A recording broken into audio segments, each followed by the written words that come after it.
I'm using my mic on my lip balm, so let's see how this goes. This is my first time filming at night, but I figured what better way to talk about the topic for today than to do it with some nice cozy vibes going on, especially since my building is under construction. So the only way that I get any quiet time is at night. But I'm feeling all the cozy vibes today. I have a candle lit. I have my sun lamp going off. This is episode 2 of our podcast. Really a change in setting since the last time, but I'm digging this vibe. Recently I've been getting back into my fiction reading era because I left it for a bit. I was reading a lot of heavy academic art history type of research papers, and I decided, you know what, I need to get back to my roots. I need to read some fiction, fantasy, wholesome goodness. So I've read the Emily Wilde series. Wow, shocker that I don't have the books with me. One of the books is here, I don't know if you can tell, but the last one that I just finished is outside and I'm too lazy to get it. So, oh well. The themes of the books that I'm craving now in this season are quite like August, October, cozy Halloween, fairy magic type of vibes, and that's the kind of books that I've been leaning to recently. Very magic, very fairy oriented. And I think it's because this time for the last 3-4 years I was going to Vancouver where I was studying for university, and at this time the city would get so nice and cold, not too cold but cold enough that you could start layering your clothes and really have fun with fashion and style. And where I used to live, there was this beautiful forest where I used to just go and walk every day, twice a day sometimes, and the leaves would change color and become orange, and it was just such a beautiful moment. Moments like that made me really appreciate going. Damn, my cough is ruining this mood. But moments like that really made me appreciate going abroad to study, because I was like, this is what seasons are, bruv. This is what people have been living life like. And here I am in Mumbai, Amchi Mumbai. I love my city, don't get me wrong, but it's 24/7 is summer over here, which I kind of love. I've come to love that. But the aunties be getting the puffer jackets out when it's I remember once we had the coldest winter where it was 18 degrees in December, or maybe even colder, and the aunties on Marine Drive got out their puffer jackets. I've never laughed harder. But yeah, something I've been thinking about recently is how reading fiction, but specifically reading young adult fiction, is seen as so non-serious and seen as so childish because, oh wow, it's not capital L literature. But okay, I get why capital L literature is what it is, but that doesn't mean that any other, fiction is not equally, okay, maybe not equally, but isn't enriching and thought-provoking in itself. I have read a bunch of fiction books over my years. Over the last few years, actually, I've gotten very into sci-fi, which I wasn't into before. And I said this on my Instagram, but maybe I'll make a video on this, my favorite sci-fi books, because as someone who used to hate the genre, I've really come to love it. Dune, Bloodchild, amazing books, amazing books. But the series that I just finished reading, the Emily Wilde series, just made me think about the world, about society, about myself. And I thought that really is the point of fiction, right? Even though the book that I was reading, the actual plot wasn't really anything very highly political or very realistic, even then it made me think so much about life. So I just thought I'd make this video and talk about the lessons I've learned through fantasy fiction. So to talk a little bit about the plot, I'm not going to spend too much time on it, and don't worry, this is entirely spoiler free. I'm not going to be giving any spoilers for this, but this is a light academia book, so it really is. See, I'm not a fan of gore. I'm not a fan of really dark academia with very imagery of a lot of violence and gore. I don't mind it, as long as it's tastefully done and as long as there's a reason for it. I'm not a fan of mindlessly thrown in imagery of violence. That's not my scene. But Emily Wilde is a scholar who studies the magical world of fairies, and somehow, somewhere, she gets entangled in the world itself. And her many experiences studying and living among the fae is what these books are about, the first, second, and third book. In this world, of course, fairies are real creatures. I personally believe these are just, in India, we talk about mythology as history a lot, who's to say that the Mahabharata and the Ramayana didn't happen and these creatures didn't exist a while back, and maybe just went into extinction. That's another conversation for another day. I'm going on a tangent. But so in this world, in this book, fairies are real, and if you read the book, it's a great book to read. I highly recommend it. There's an entire section of fiction that is like in the world of books, I guess, where these fairies and the study of fairies and fairies as characters and tropes is a big thing, and it's all linked to like Nordic mythology and actually weird connection, but like similar to the backstory and to the stories which inspired the Labubu, which I only know this because I made a video on it. But getting back to the plot of this, the protagonist of the plot, Emily, is quite an introvert. She's a typical scholar who doesn't like interacting with humans, and maybe this is why I loved reading this series, because again, I am very much in my introverted era. I take no joy or pleasure in interacting and having social interactions with the world. It's become increasingly easy for me to just be by myself at home. So maybe that's why I love this book. But yeah, for now, this is all I'll tell you about the plot. The rest you'll figure out along the way. You don't have to have read the book to understand these themes. They're quite general themes, but I will be telling you tidbits from the plot that made me come to these realizations. Number 1, simple and very self-explanatory. Outward appearances are tricky, so don't judge a book by its cover. In the book, the fairy are quite like humans in the sense that they are the extremes. So they are the very vicious, very malintendingly mischievous and dark creatures, which is said of fairies in like general fairy lore, that they are very mischievous, very naughty, very cunning creatures. But they can also be very generous and very, celebratory. They love whining, dining, mauj masti, maja karwano types. And they can take on very beautiful forms, like very beautiful physical appearances, if they wish to and if they have enough power to. But most, if not all fairies within this book, actually their actual appearance is very evil looking and very disgusting or very fear inciting. It's not a physical outward appearance that is pretty by any sense. But Emily doesn't let her fear off their difference from her, like not only number 1 their physical difference but also their emotional difference. If you read in the book and if you just know about fairies, they're known to be quite confusing creatures, like you never know what to get with them. So Emily doesn't let this difference of their nature stop her from getting to know them and getting to befriend them. Eventually she ends up building really unique relationships with each of the characters that she gets to know in the plot, in the book. Not to say that she becomes best friends with all of them, but she builds her own unique relationships with them after the first very fearful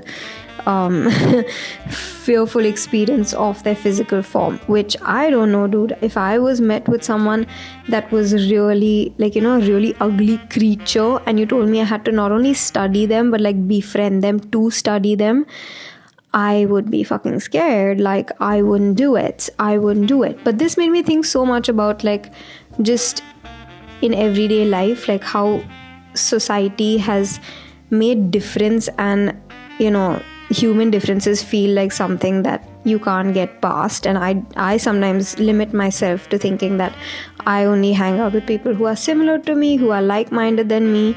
And also the whole thing of physical appearance is so real. Like every day I question myself and my thoughts on whether they say that people who are conventionally attractive are more trustworthy. My mom and I were just talking about this like today at the dinner table. But why is that? We shouldn't let physical or outward appearances or the conformity to conventional attractiveness stop us from at least getting to know people. Like, I don't know, that's something I think about a lot, and that's something that I will come back to on a more deeper level a little bit ahead. So stay tuned for that. I'm saying stay tuned, like I need to get used to how to do a podcast, guys, because I run out of breath like 5 seconds after I start talking. Number 2 is one's normal is another one's wacky. So the Fae in this story are said to not have the human tendency of manipulation. And it's interesting to see that throughout the novel, they behave in such weird and wacky ways, like ways that are very obviously wrong, like not the most commonly thought of solution. They will choose the most like outright option from like all the options available to them, and sometimes they'll think of options that you didn't even think was an option. And so, as deemed by the society that we live in, or rather that I live in, they behave in these very wrong ways, choosing most of the times choosing the most incorrect or bizarre response in any given situation. But instead of it being a point of contention, or instead of Emily ruminating on this incorrect or wacky choice of theirs, it's rather more just a course correction for her, and she has this acceptance of their wild and wacky decision making that I didn't seem to have when I first read the book. So we as the readers may see a situation going a certain way and may assume what happens next, but the curveballs in these situations are the ways that the Fae respond in the most wacky manners. This to me just showed me how everyone has unique choices, everyone has their own way of what normal is for them, and really normal differs for everyone, right? Like, forget the Fae, like let's talk about you and me.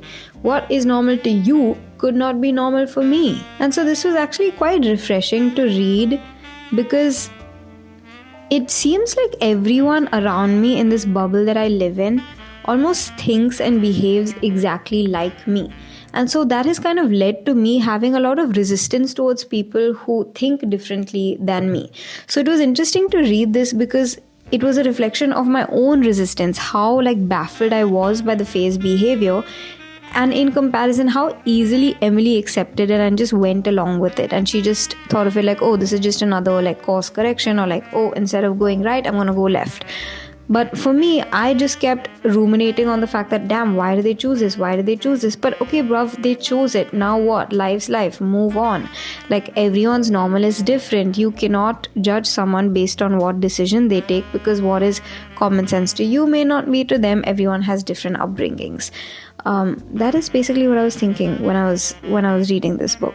And it was nice to expect the unexpected with the fairies after some time. I feel like it definitely expanded my brain a little bit. Number 3, and this is I think the most interesting one. Maybe I could make an entire video about this, but I have a lot of notes on this, so I don't know how much I'm going to cover. But the third one is the importance of stories. So a big thing with the Fae in this series are their stories, and the sense of archetypes within stories which are passed down and recorded through dryadologists.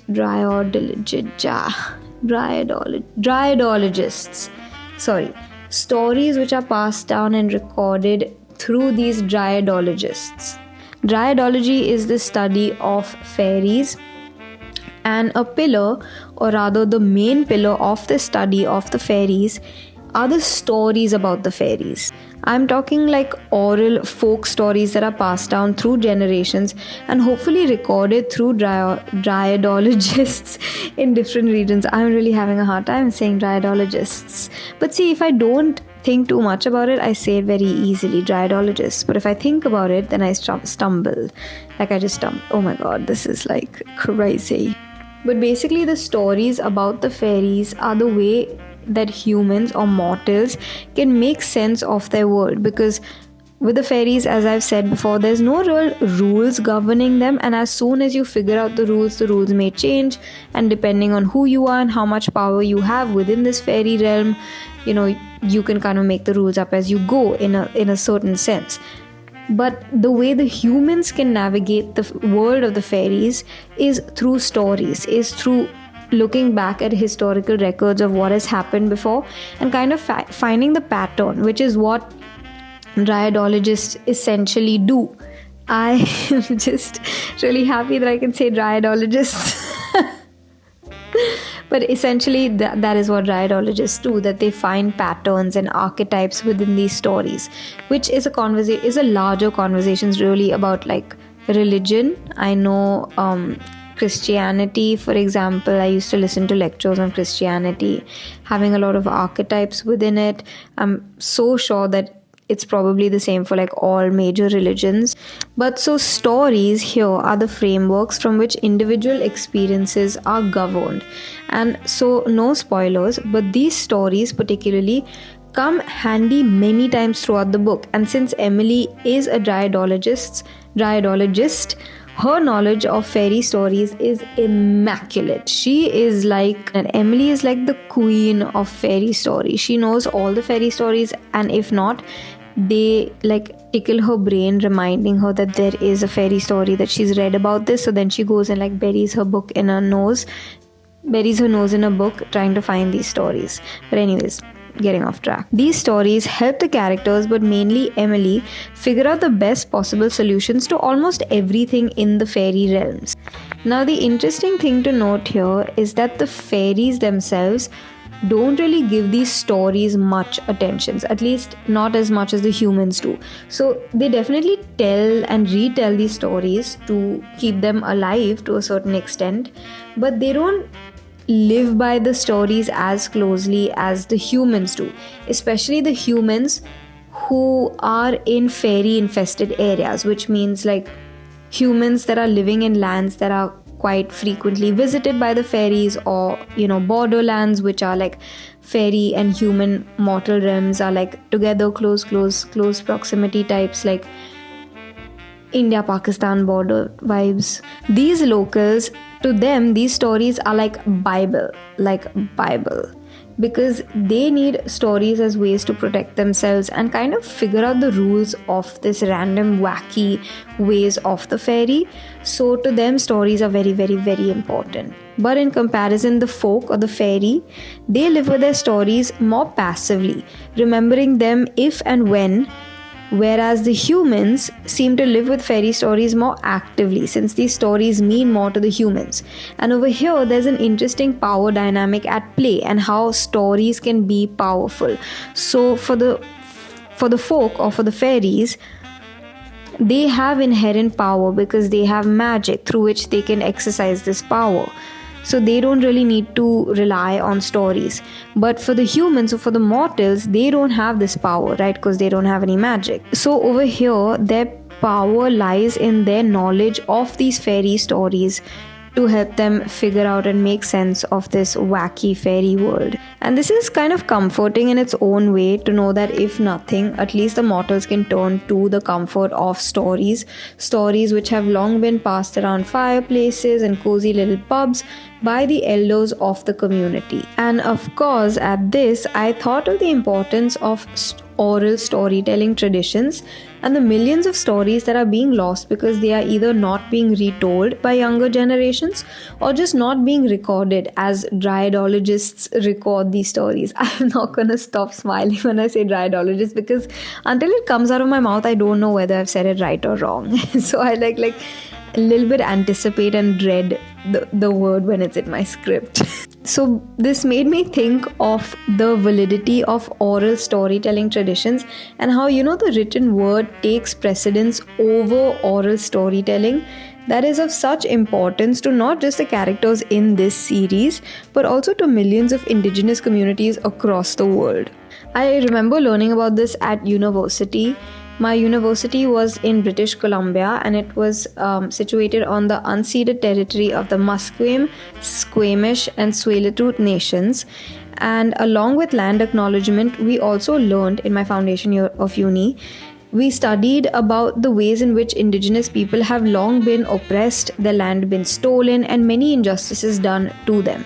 Guys, my camera died, so I had to switch the angle. Now you are hooked onto a charging station. Are you feeling like an EV car? So one example in particular involving the role of oral storytelling has stayed with me ever since, and I think about this multiple times a year. It is the case in the legal proceedings between the Delgamuukw and the state of British Columbia. This was a case where First Nation tribes were trying to establish Aboriginal title to their traditional territories, and a central part of their claim relied on oral histories, which are stories, songs, and recitations passed down through generations that record land use, ownership, and law. But the trial judge for this case refused to give proper weight to these oral accounts, treating them as unreliable and not valid historical evidence. Instead, he favored the colonial and written records, dismissing the oral tradition as myth and hearsay. Later on appeal, the Supreme Court of Canada in 1997 overturned this approach, and in its landmark ruling said that oral histories must be accepted as legitimate evidence in indigenous rights and title cases, recognizing that oral traditions are central to indigenous legal and historical systems. However, the court did not issue a final ruling on the title itself, instead ordered a new trial which never happened because negotiations replaced it. But this just goes to show how stories were the way we used to record our lives before the written word came, and how the written word has since taken precedence in this power dynamic, being seen as more valid and accurate in recounting history. But history as we know it is in the hands of who writes it. So many indigenous tribes in India have their oral storytelling traditions, have song and dance, have their histories, their ways of life recorded not only through like song and dance, but also through visual metaphors, through embroidery, through kalamkari artwork, through stitching, and through motifs. So really, this just made me think on how much importance we place on the written word, and how little importance we place on stories. And nowadays stories have just become like a marketing gimmick. I feel everyone wants to say that their brand has a story behind it. Our brand is selling t-shirts with puffy text on it, but it has a story behind it. You don't know the story. Anyways, I'm saying story way too many times, so let's get back to the story. Lesson number 4 is that beauty is power. The Fae are not above societal beauty standards, I see. It's interesting to read in this book that the Fae are not so different from humans because they are not above human perception of beauty by conventional aesthetics. I found it very interesting to read that the Fae are not so different from humans in the sense that they are above human perception of beauty by conventional aesthetics. You'd think, given that they are so different from us in all the ways that I've stated before, that they wouldn't place such high importance on looks. But nope. The Fae love beauty, they love looking good, and they love showing people that they look good. So since most fairies have a very terrifying true form, they put on this thing called a glamour, which is basically the artificial physical appearance that they can put on, almost like, a cloak. And depending on how powerful the fairy is, this appearance can be changed drastically, a little bit. The speed of it is all depending really on how powerful or how much magical prowess the fairy has. And not only do they love looking beautiful, but they also take a fancy to beautiful and, I'm guessing, conventionally attractive humans or mortals. In the book, it said that they take a special liking to those who are young and in love, since the fairy love to be joyous and celebratory. Like, they love drinks and wine and dine and feasting and celebrations and song and dance and like full on just mauj masti maja vibes. So because of this, they love and are very attracted to mortals who are young, who are preferably in love, and who are beautiful, because they remind them of all things joyous and pleasant and celebratory and like lush and like how to say like indulgent. So we see here how conventional beauty for a mortal could put them in harm's way, but conventional beauty for the fairy only show their magical prowess and hence their power. So beauty over here has different connotations, right? Beauty for people who are less powerful can actually put them in harm's way. Like beauty can be the one factor that is drawing attention to them, maybe in a negative light, because in a lot of these cases these mortals who are conventionally attractive are then kidnapped by the fairy and taken to them and often left back without a care, just like, with khoklas in their mind, like not thinking of anything.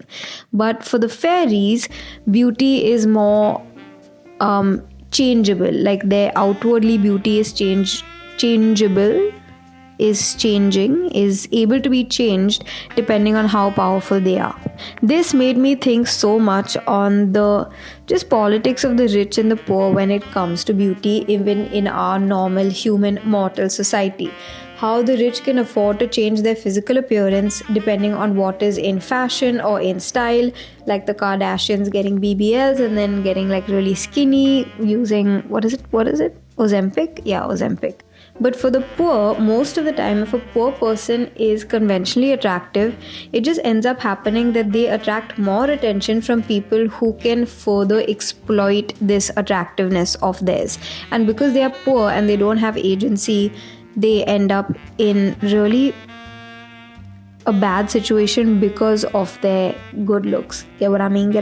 This is very off topic, but I was watching the Gilded Age. Love that show, by the way.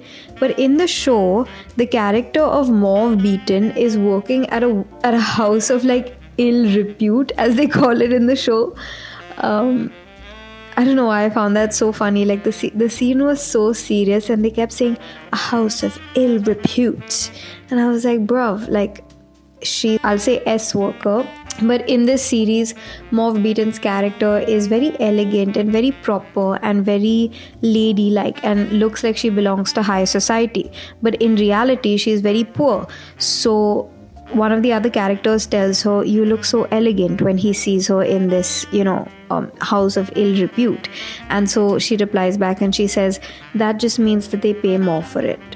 So I just thought this was quite a fitting metaphor for those that possess conventional beauty but that lack the safety nets of money or security to protect them against the evil people of this world ready to exploit their beauty.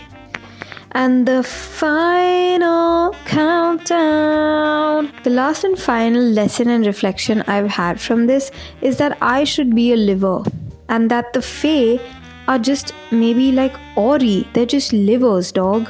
So the fae in this book, I'm obsessed with the portrayal and the character building of these different fairies within this book.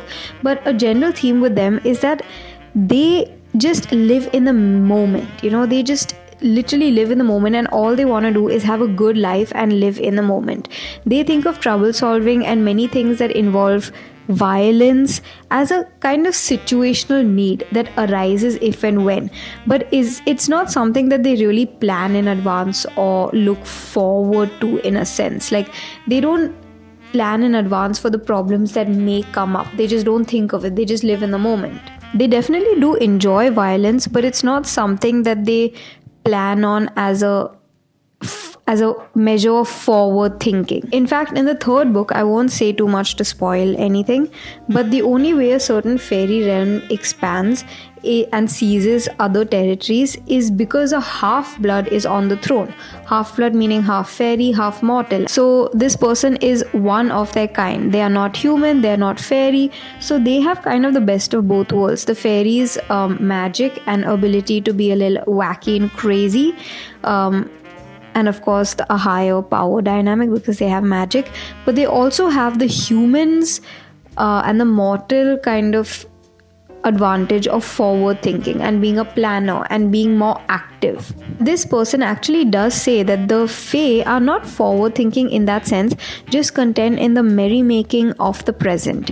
And the only reason that this kind of fairy realm and kingdom has expanded and seized other territories is because this half-blood is on the throne. This was a real joy for me to watch because I'm someone who is always fear mongering myself and thinking about future problems that haven't arisen and then worrying myself as to how I'm going to solve these non existent problems. And I think the reason I like this book so much is because of the Fae's very kind of flippant attitude. I think it has influenced me since I've read this book to be a little thanda and a little chill in life. Like, deal with problems if and when they arise. Maybe not like the Fae because I'm not made for violence like that. I don't have an appetite for it. But in the way that my mediator parents taught me, with diplomacy and maturity. These are some of the thoughts and ponderings I've had since reading the Emily Wilde series, and I know that as soon as I go to edit this, I'll probably think of a million more. But alas, that's what life is. You think of things and they slip away from you and then they come back to you, and then maybe you put them out, maybe you don't. Anyways guys, my camera's about to die, but I hope you enjoyed. It was really nice thinking actively about things and my ponderings of the series, even though it was fantasy. But who says that why young adult fantasy romancy fiction can't make you think? Isn't that the point of all writing eventually, is to make you think? So a win's a win, especially in this ChatGPT economy. But I need to figure my camera situation out because this was not fun to keep coming back and figuring this out. If anyone wants to help me out, DM me. But yeah, I hope you guys enjoyed and I'll see you very soon. Bye.